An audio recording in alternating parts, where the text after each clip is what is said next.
350 billion worth of projects defy basic description. Or 6,021 flood control projects. Many of these projects are in different locations but have exactly the same contractor and contract cost. This is disturbing. Yes, Senator Bato? Mr. Chair, may I move for the issuance of subpoena to those absent invited resource persons, particularly yung mga contractors, Mr. Chair, to require them to be present in the next hearing. I so move, Mr. Chair. I think the motion is in order. No objection? The motion is carried. Thank you, Mr. Chair. Ayan po, ang kaawa-awang kalagayan ng revetment, meron pa pong nota dyan sa nagbigay sa akin. 80% lupa, 15% semento, plus 5% bakal equals pera. Ano po dapat yung reinforcing bars nitong revetment na ito? Kasi po wala eh. Kahit na po siguro kawayan lang, wala yan eh. Tingnan po ninyo. Wala pa po tubig ito. This is supposed to be, siguro medyo river po ito eh. Tatagal po ba ito, Secretary? Itong ganito? Hindi siguro, Your Honor. I think this is a failure of the structure in itself. So, dapat wala nang siguro. Tsakin mo. Tatagal ba ito? Hindi po. Alam po nyo kung saan ito? Kayang-kaya naman po ninyong ma-identify. Nasaan po yung mga district engineers nyo? Para wag na po sabihin kung kanino galing yan. Kasi malalaman din po natin yun eh. Why do you think the contractor of this project adopted this kind of anomalous activity? Marami pong ibig sabihin yan eh. Meron tayong kasabihan, Chair Erwin, the picture paints 1,000 words. Dito po, hindi words, perang nakalagay.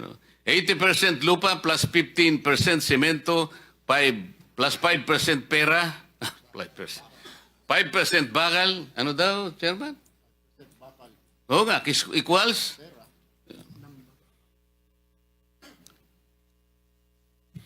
This is a microcosm of the projects.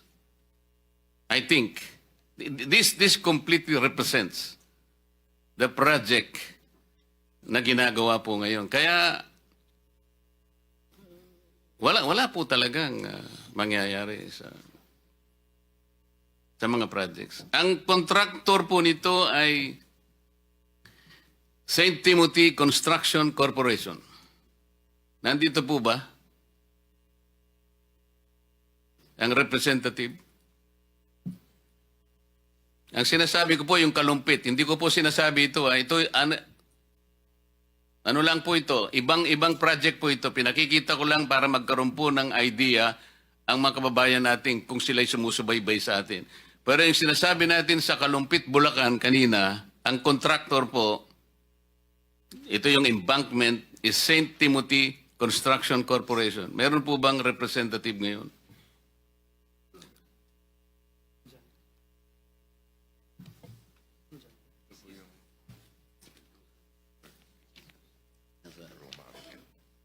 Ito?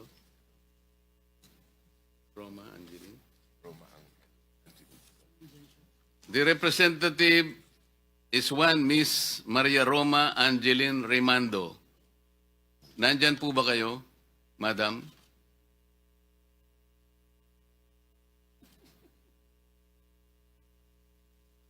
Nawala po kayo? Kanina po. Wala.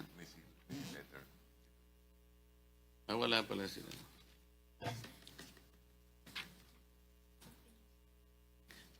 The President of the Philippines made initial observations and findings in regard to the subject matter of the present inquiry.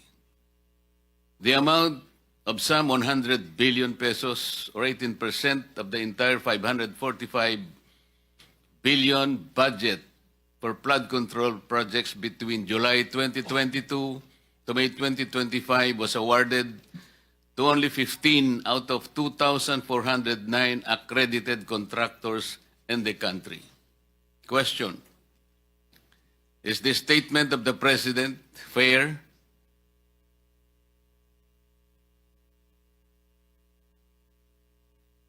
Silence means acquiescence. So, Chairman notes that all present today agrees to the statement of the President.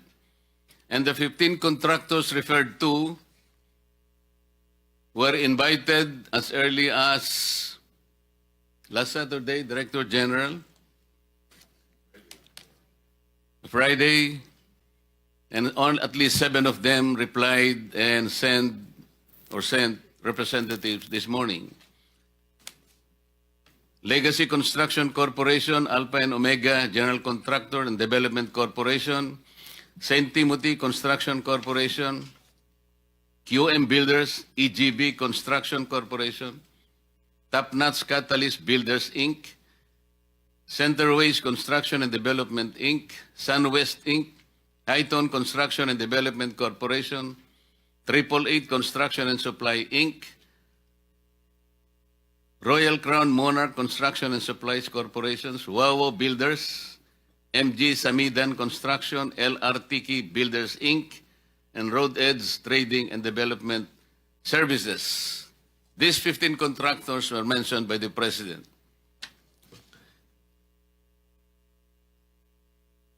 The President also noted that 5 of these 15 contractors have projects in almost all regions nationwide.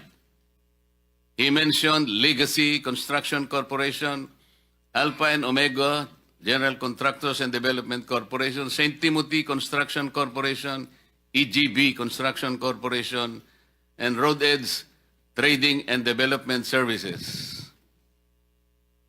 Is the President correct?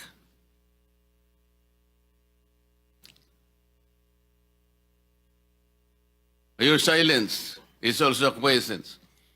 So the President fairly reported this accurately. Wala pong problema so far? The President also noted that there appears a mismatch between the most flood-prone areas based on National Adaptation Plan of the Philippines 2023-2025. Kasi yung mga flood-prone areas nasa ating National Adaptation Plan of the Philippines.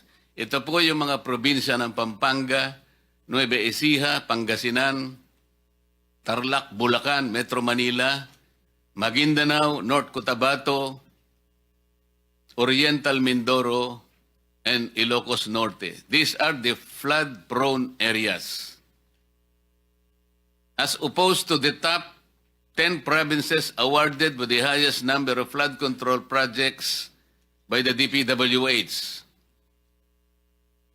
Bulacan, 668 flood control projects. Cebu, 414. Isabela, 341. Pangasinan, 313. Pampanga, 292. Albay, 273. Leyte, 262. Tarlac, 258. Camarines Sur, 252. Ilocos Norte, 224 flood control projects. This shows that only 4 among those considered flood-prone areas ang nandito pong nabigyan ng kaukulang mga projects. The rest ay wala po sa flood-prone areas. This is the initial observation of the President. Is his observation fair enough to you?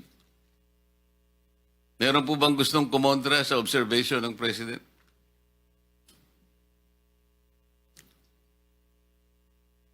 So silence is acquiescence.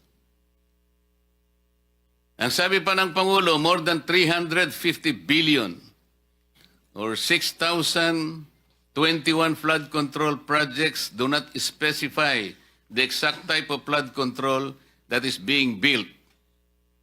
Halimbawa po, kung repair works yun, o kaya cut-off channel, o dikes, o drainage structures, flood mitigation structures, retarding basin, revetment, slope protection spur dikes, waterways, or embankments. Walang ganun eh. Sabi niya, hindi mo lang dinidescribe ito eh.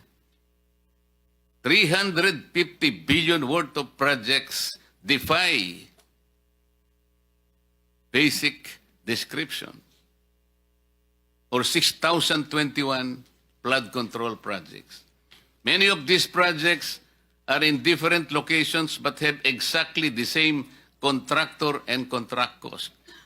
This is disturbing. This is one of the initial observations of the President. Do you believe this is also a fair assessment? Oh, walang kumikibo sa ating mga resource person. I think this is a fair assessment coming from the office of the President.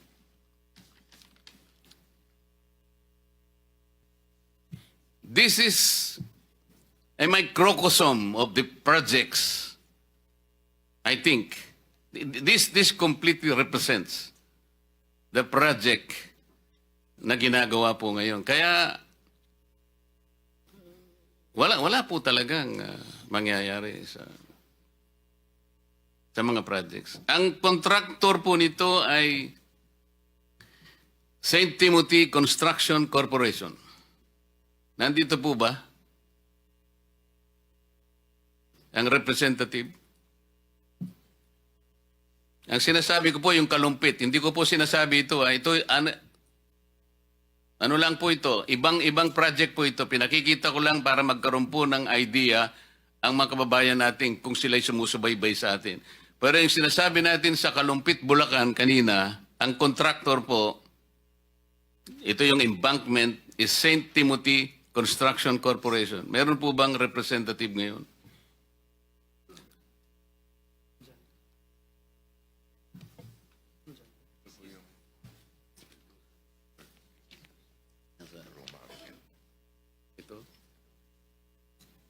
Roma Angeline.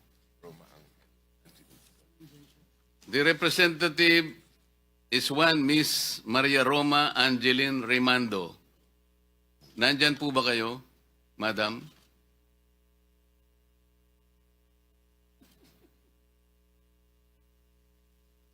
Nawala po kayo? Kanina po. Wala. Wala pala sila.